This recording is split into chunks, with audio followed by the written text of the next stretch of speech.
A horrible story out of Texas. A delivery driver is now behind bars, accused of kidnapping and killing a 7-year-old girl from her home last week in a small town outside Fort Worth. Morgan Chesky has more. It hurts our hearts to know that child died. This morning, the family of Athena Strand grappling with a nightmare. Their 7-year-old daughter kidnapped from her home and killed. Athena's mother taking to Facebook to share her grief, writing in part, "We feel like we failed you. No one deserves what happened to you, but especially you." Investigators say the suspect, a delivery driver, was dropping off a package at the time of Athena's disappearance.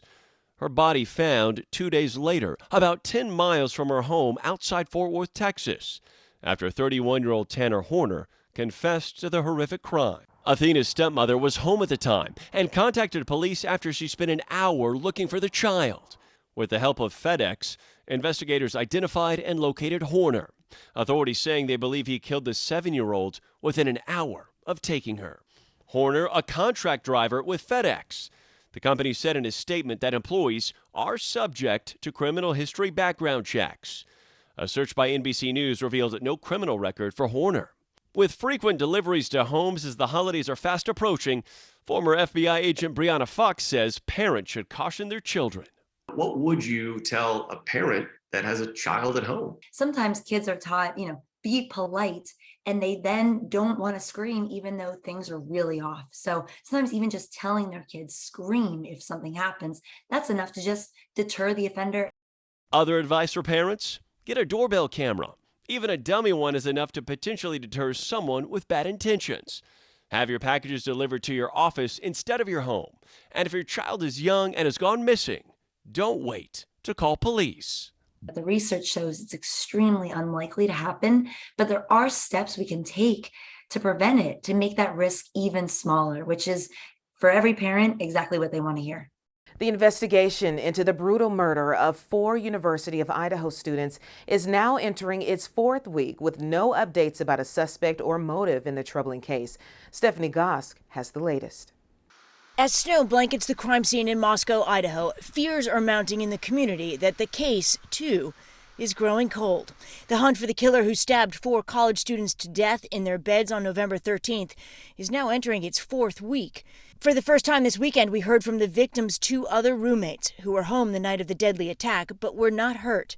At a prayer vigil on Friday, a local pastor reading a letter from Dylan Mortensen. My life was greatly impacted to have known these 4 beautiful people. My people who changed my life in so many ways and made me so happy. And a letter from Bethany Funk. They all lit up any room they walked into and were gifts to this world. Moscow police say the 2 young women are not considered suspects. Authorities recently clarifying that the attack was targeted but have not concluded whether a specific victim was the target or the house in general.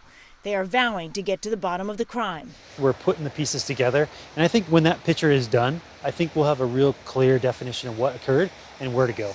But with no answers, the heartbreak remains raw for the loved ones of Kaylee Gonsalves, Maddie Mogan, Ethan Chapin, and Xana Kernodle. Kaylee's father believes the pace of the investigation is moving too slowly, speaking out on Fox News with information that the police have not released themselves. Their means of death don't match. Their points of damage don't match. Which would seem to indicate that one of the girls suffered different kinds of stab wounds. These are the kinds of things that would be distinctive and indicate and perhaps substantiate the belief by the police that it was a targeted attack. On the campus of the University of Idaho, a somber semester is moving forward, with only 1/3 of students returning to school after the Thanksgiving break. People are really on eggshells. Should I be leaving the community? Is there a madman on the loose?